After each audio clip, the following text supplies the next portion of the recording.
Bonjour, Marc Vinda, libraire à la librairie du cinéma du Panthéon. Bienvenue à la librairie aujourd'hui pour le tournage du numéro 0 de la première de l'émission dédiée au cinéma de la librairie. Aujourd'hui, nous allons parler d'Alexei German. Un coffret est sorti chez Capricci, Il est difficile d'être un dieu, qui contient Il est difficile d'être un dieu et Kroustaliov, ma voiture.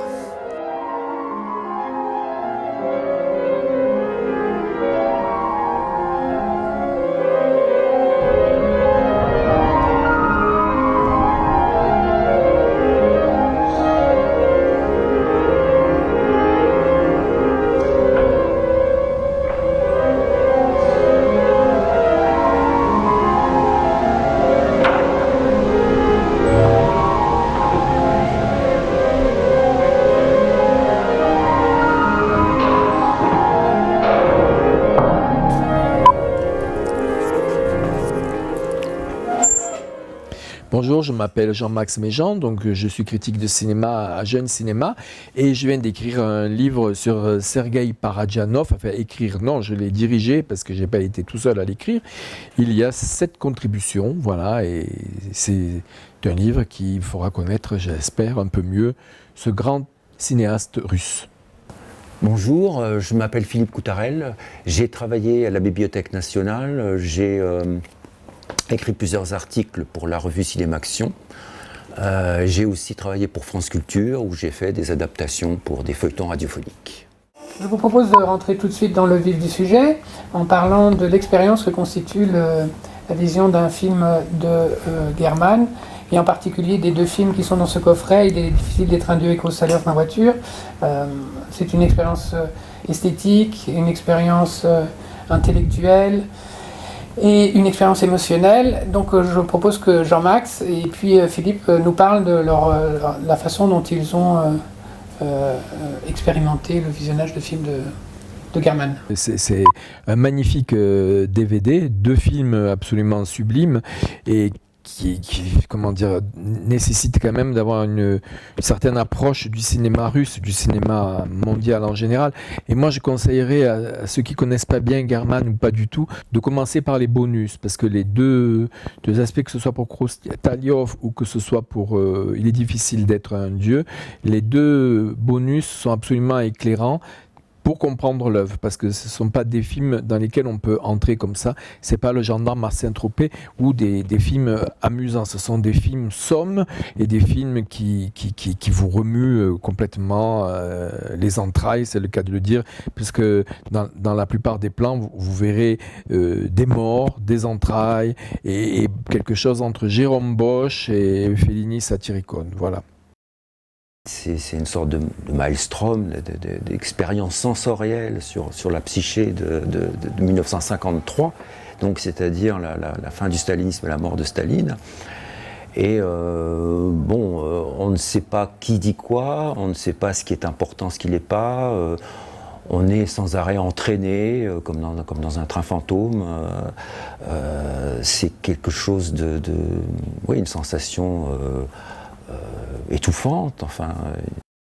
Je propose qu'on rebondisse sur ce qu'a dit Jean-Max sur l'inscription du cinéma de German dans l'histoire du cinéma mondial. Est-ce que vous pouvez nous dire un peu qu'est-ce que vous pouvez nous dire du rapport de German éventuellement avec Fellini, ou avec des cinéastes russes comme... Je pense que ça serait plutôt Philippe qui en parlerait beaucoup mieux que moi, parce qu'il a écrit ce livre magistral et énorme sur ce réalisateur.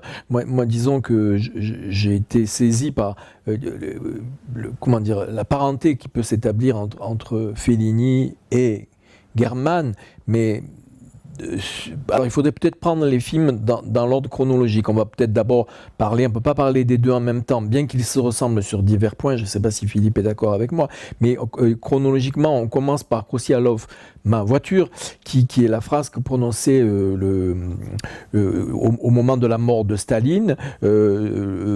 C'était son ministre, enfin celui qui a envoyé les gens au goulag d'ailleurs, voilà, et pour appeler son chauffeur. Donc c'est la seule paroles à peu près qu'il prononce vers la fin du film et qui renvoie finalement cette mort de Saline à quelque chose de à la fois tragique et complètement banal. Alors, puisque vous me posez la question de l'inscription de German dans le cinéma soviétique, moi je pense que c'est certainement, enfin bon, je suis pas là pour donner des bons points et tout, mais je pense que on pourrait le qualifier de le plus grand réalisateur russe, pour le peu que j'en sache, mais je crois d'ailleurs qu'on avait prophétisé qu'il ne serait pas célèbre, enfin il ne serait pas reconnu, en tout cas, de son vivant, et même maintenant, à part la sortie de ces 2 DVD qui sont un coffret superbe. Je vous recommandais tout à l'heure de regarder d'abord le bonus, parce que la conférence est donnée, je crois que c'était à la Cinémathèque française, enfin, on ne voit pas où elle est exactement, mais elle dit qu'elle parle à des gens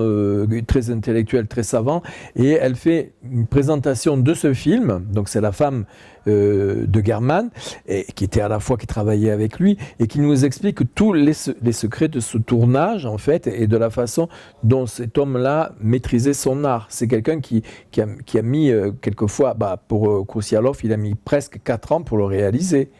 Il fallait attendre qu'il y ait assez de neige. L'hiver d'après, c'est un producteur français d'ailleurs, c'est Seligman, je crois, qui c'est comme Toscan du Plantier avec Fellini, qui s'arrachait les cheveux parce que le budget dépassait sans arrêt. Voilà. Donc la place, je crois qu'il mériterait la première place parmi les grands réalisateurs. Mais bon, on n'est pas au hit parade. Hein. Il y a tellement de grands réalisateurs russes.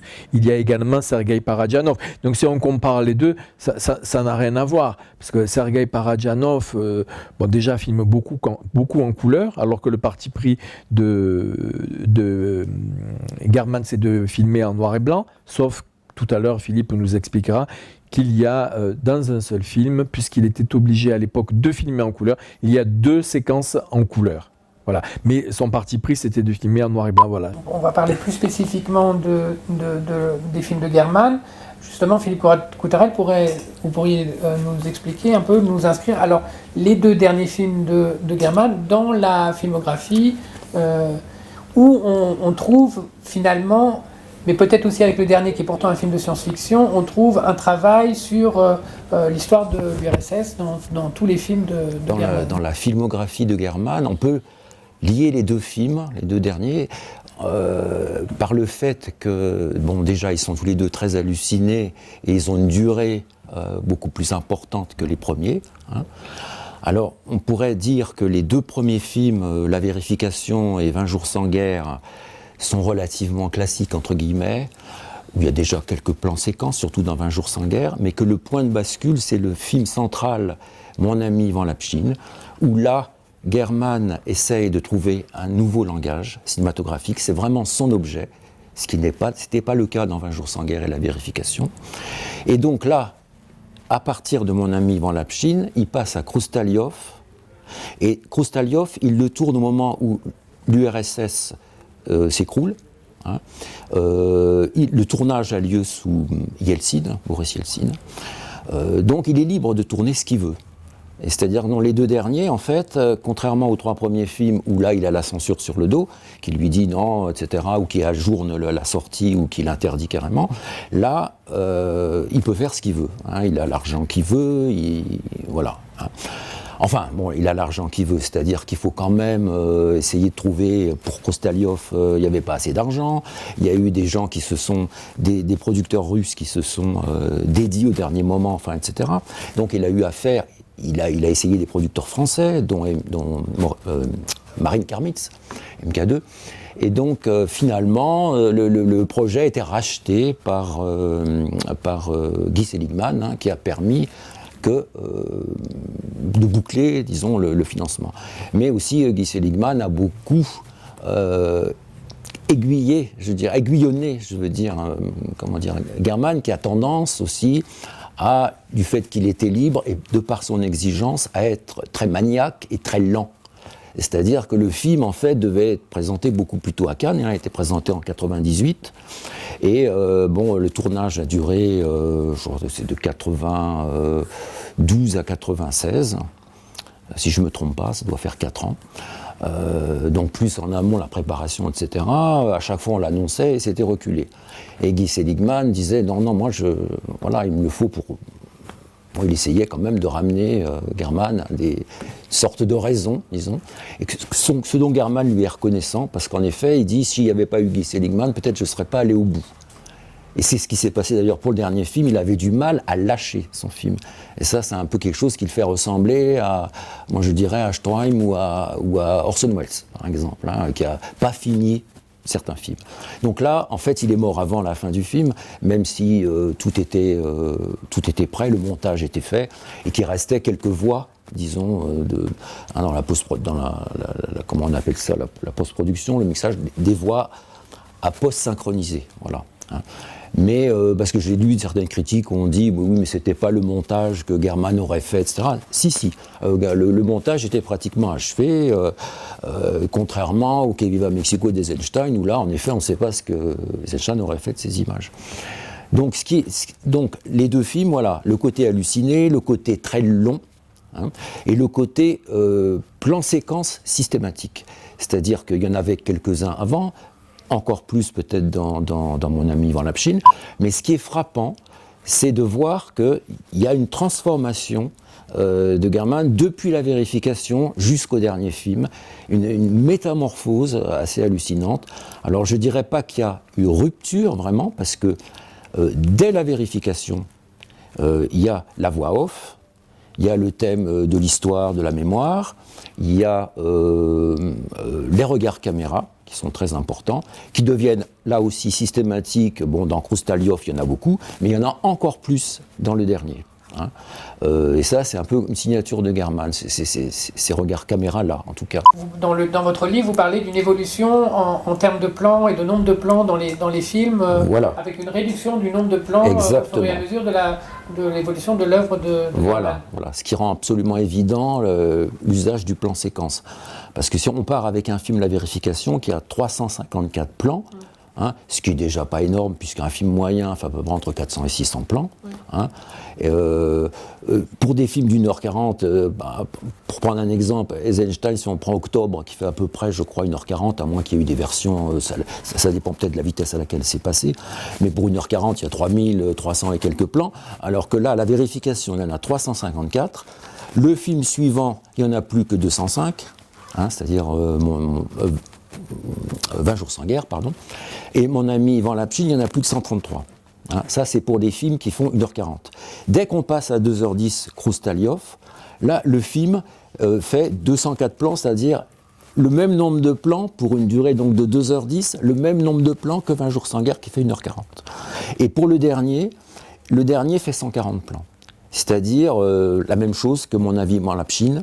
Alors le dernier fait 2h50 et Mon ami Ivan Lapchine fait 1h40. Est-ce qu'on peut mettre en rapport cette évolution du nombre de plans avec une évolution de la réflexion qu'a eu German sur l'histoire soviétique ? Et est-ce que vous pouvez nous dire 2-3 mots, parce que vous nous avez parlé de certains de ces premiers films, 2-3 mots des sujets ou des thématiques des premiers films pour que le spectateur ait une idée un peu de ce que travaillait German dans ses films. Oui, il y a disons la différence entre les premiers et les deux derniers, c'est qu'il y a en effet, bon, selon un mot un peu à la mode, mais il y a une immersion du spectateur, pas tellement ce mot, mais bon, c'est une immersion, on est forcé un petit peu. Alors, soit on est rétif, il y a des spectateurs qui sont résistants, qui s'ennuient, qui ne supportent pas, et à ce moment-là, ils sortent. Et il y a ceux, au contraire, qui sont captés, captivés, et ils sont prisonniers un peu aussi d'une certaine façon, d'une dictature de German aussi, en tant que cinéaste, enfin, qui les enferme. Si on est complètement enfermé. Et donc, on est parmi ces gens, en fait. Le fait aussi qu'ils regardent sans arrêt la caméra, etc., ils nous impliquent systématiquement.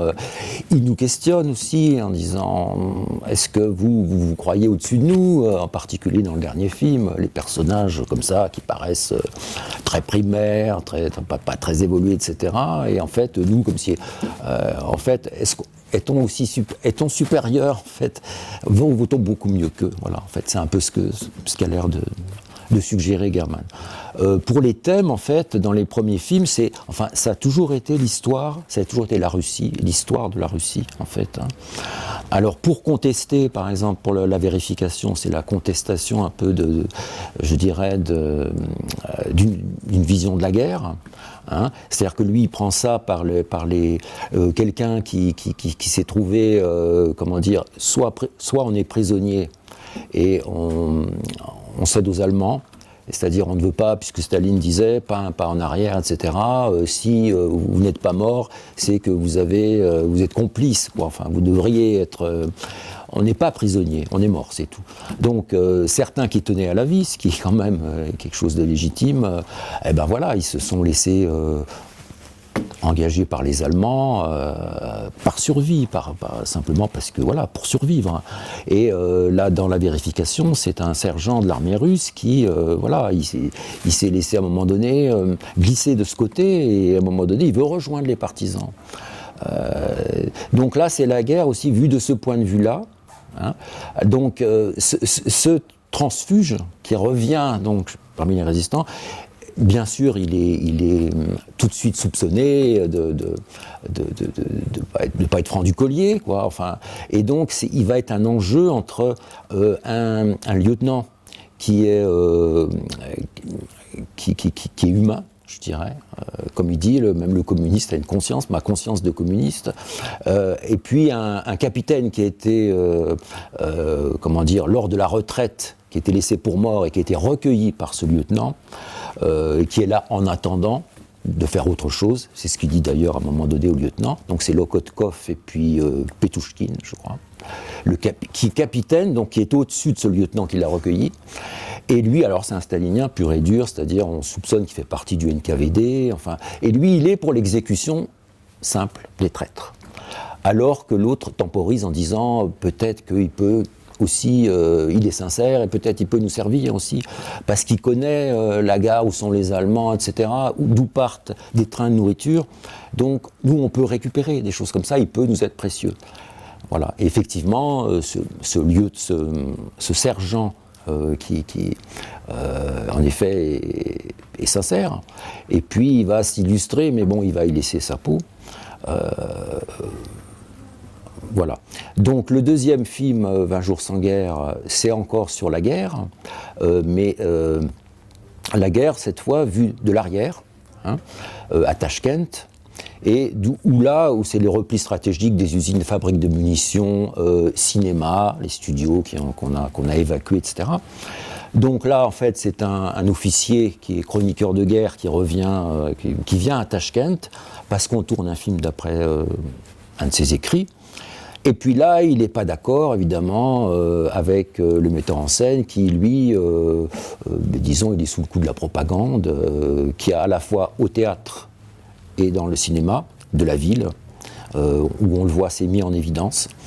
Et donc, il conteste le metteur en scène qui dit mais il faut un exploit, quoi, parce qu'il dit mais c'est pas vrai, c'est pas dans mon écrit ça, il n'y a pas d'exploit comme ça. Ah bah oui, mais il faut un exploit, parce que sans ça il n'y a pas de film, s'il n'y a pas d'exploit il n'y a pas de film, quoi. Alors lui, il vient là aussi pour sa femme a épousé le directeur du théâtre local. Donc il est amené à revoir sa femme, et là aussi au théâtre on essaye une jeune actrice essaye de savoir qu'est-ce qu'un soldat peut ressentir quand il tue l'ennemi, enfin, etc. Est-ce que vous avez tué des ennemis? Est-ce que c'est exaltant? Est-ce qu'il y a quelque chose d'héroïque? Et la réponse de l'officier n'est pas du tout dans ce registre. Enfin, il dit que voilà, il est là parce que voilà, il fait son devoir, mais je veux dire, il n'y a aucune jouissance à tuer, il n'est même pas sûr d'avoir tué quelqu'un, d'ailleurs il n'y voit pas bien.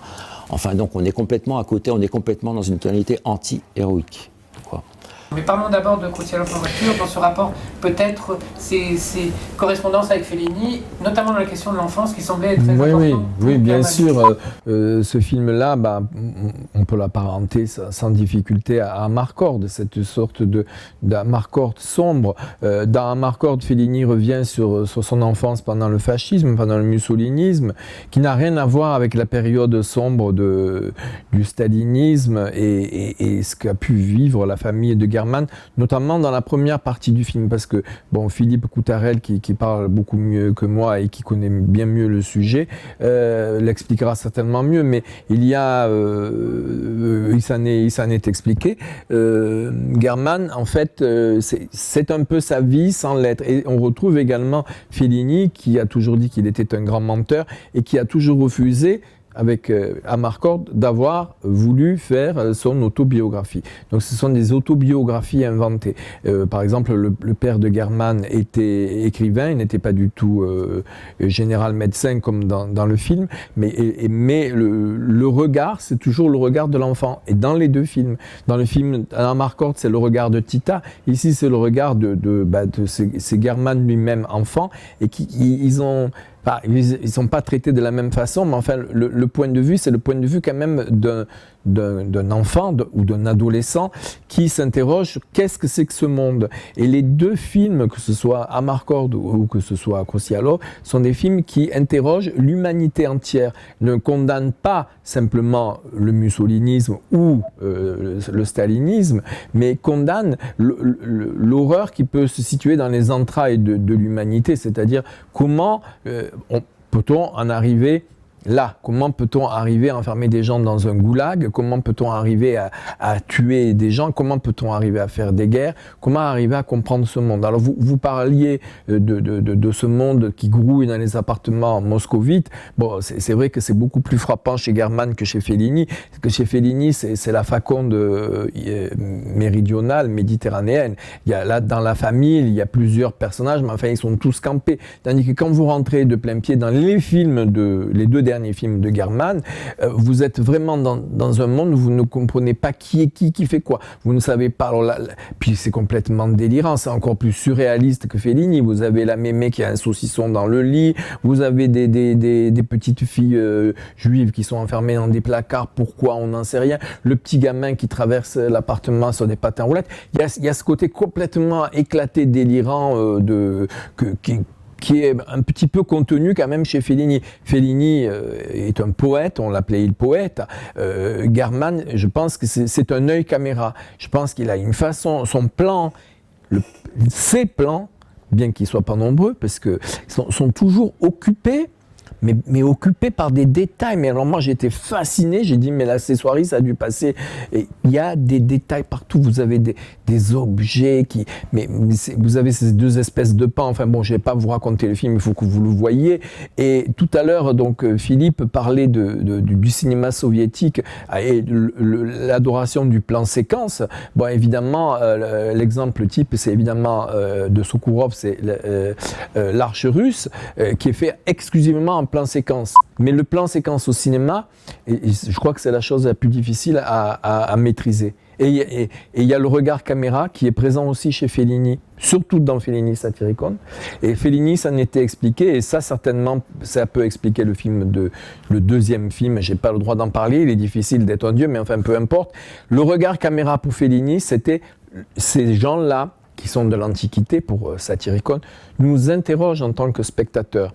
Et ils nous prennent à témoin. Et bien là, c'est un peu pareil. Ce sont des gens qui vivent dans cette espèce de fausse vraie planète, puisque c'est un film de science-fiction. Mais attention, c'est pas 2001, on le dit, c'est de l'espace, hein, pas du tout, puisque ça se passe dans un Moyen-Âge plein de gadous et de cadavres et de viscères. Et ils nous interrogent, et ils ont l'air de nous dire venez, comme quand il y a ce beau documentaire sur Jérôme Bosch. Entrez un peu dans le tableau et venez vous faire sodomiser, arracher les entrailles, étriper, crever les yeux.